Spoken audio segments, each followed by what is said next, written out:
The World Quest notification had a very cheeky sense of humor. "Good luck with the incoming tech support tickets," it had said. I thought it was a joke. It was not. My life had become an endless parade of well-meaning, technologically inept scavengers who had suddenly been gifted with the ability to turn scrap metal into things that smoked, sparked, and occasionally exploded. "I was just trying to make a better toaster," a man named Leo explained, gesturing to a blackened crater where his workshop used to be. "The system gave me thermal coil optimization, so I optimized it." "Leo," I said, pinching the bridge of my nose. "You optimized a toaster with the power core of a fusion-powered cargo hauler. You didn't make a toaster. You made a miniature sun." This was my life now. The Great Translation had been a success, but it was also a glorious five-alarm dumpster fire. People were hurting themselves, wasting precious resources on dangerously unstable inventions, and generally treating the new system like a toy they'd found at the bottom of a cereal box. The chaos was unsustainable. I had accidentally become the most important person on the planet, and frankly, it was exhausting. "We have to do something," I said to my trio of drone companions, Sparky, Wrench, and Bolt. "We need rules, we need a manual, we need a school."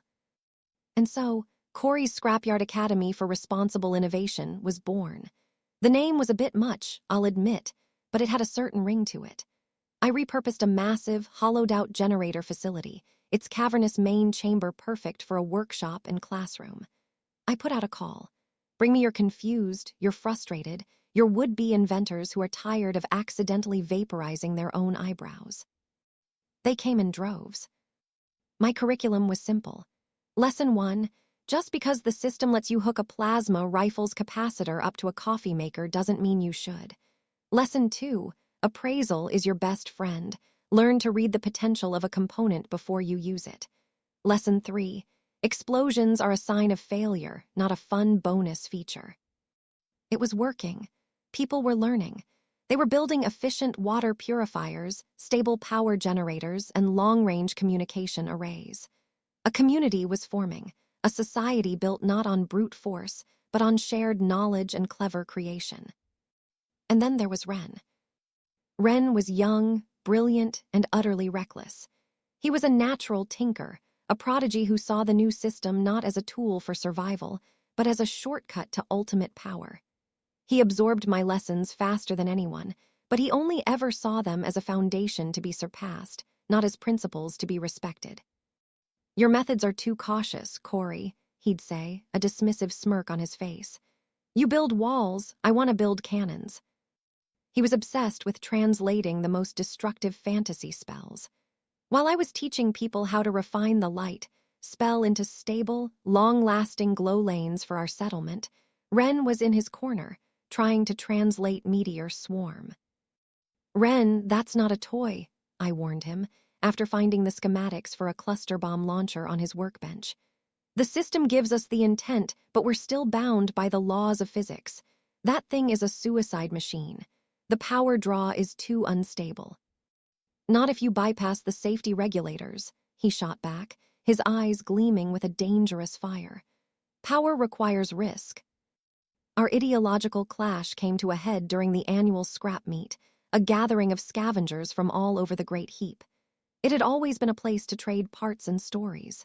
This year, I had proposed something new, an invention fair, a chance for my students to show off their creations. I presented my crowning achievement, the Aegis Protocol, a network of interconnected shield generators that could protect our entire settlement from the violent magnetic storms that plagued the heap. It was a translation of the Mass Ward spell, a purely defensive, community-saving piece of technology. Then it was Ren's turn.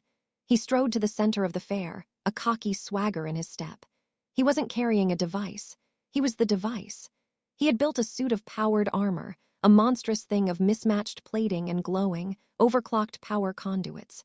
It was a direct, one-to-one translation of the Avatar of Destruction spell, a high-level, temporary invincibility skill. Item, Apocalypse-powered frame. Status, critically unstable. Power output, 1,200% above safe limits. "You see, Kori," Ren's voice boomed through an external speaker. You build shields to hide from the storm. I have become the storm. He activated the suit. It roared to life, a vortex of raw energy swirling around him. The ground cracked under his feet. He raised a gauntlet, and a beam of pure, uncontrolled energy shot out, vaporizing a mountain of scrap a mile away. The crowd gasped, a mixture of terror and awe on their faces. "This is what real power looks like," he declared. "You're a fool, Ren," I shouted, my own system interface flashing with warnings. "That suit is a bomb. The fusion core is going to breach." "Power requires sacrifice," he roared back, clearly drunk on the energy coursing through his veins. This was the ultimate test of my philosophy. My school, my community, was being threatened by the very knowledge I had shared. I couldn't fight him head-on. His suit was too powerful. But a tinker never fights head-on. A tinker changes the rules of the game.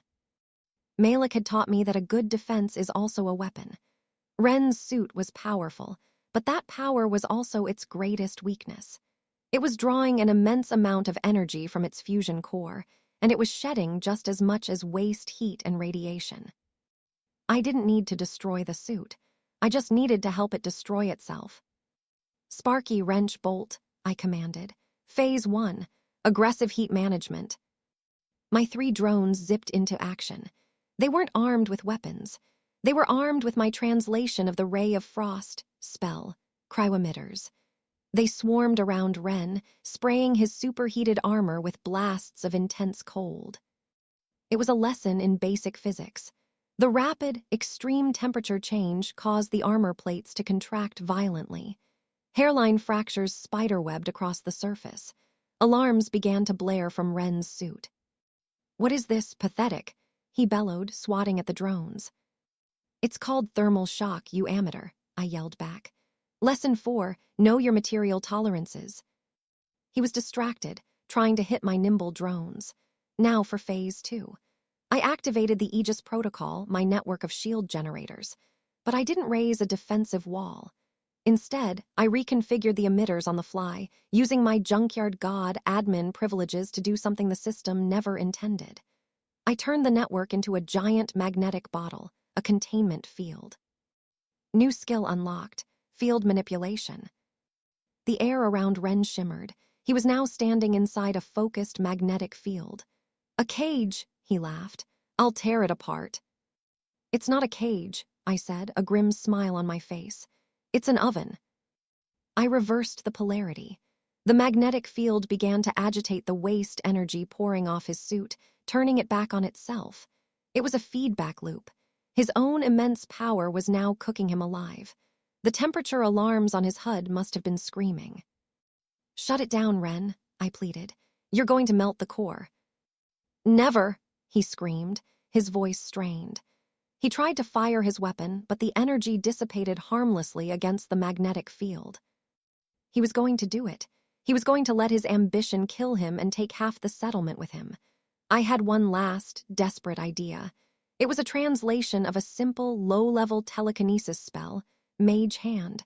But I wasn't going to move an object. I was going to move a signal. New skill unlocked, signal hijack. I focused all of my will, my entire connection to the system, on his suit. I found the wireless command frequency for the suit's emergency ejection system. It was encrypted, of course, but a password is just a lock, and a tinker is a master locksmith. I didn't break the code. I persuaded the system that the code had already been entered. With a hiss of pneumatics, the cockpit of the power armor blew open, and Ren was unceremoniously ejected, launched 100 feet into the air before landing in a large pile of scavenged, and thankfully soft, insulation foam. The now empty suit of armor, its feedback loop unchecked, finally gave out. It didn't explode in a massive fireball. It imploded, collapsing in on itself with a deafening crunch, its fusion core turning into a small, white-hot, and thankfully contained singularity before fizzling out of existence. Silence fell over the scrap meat.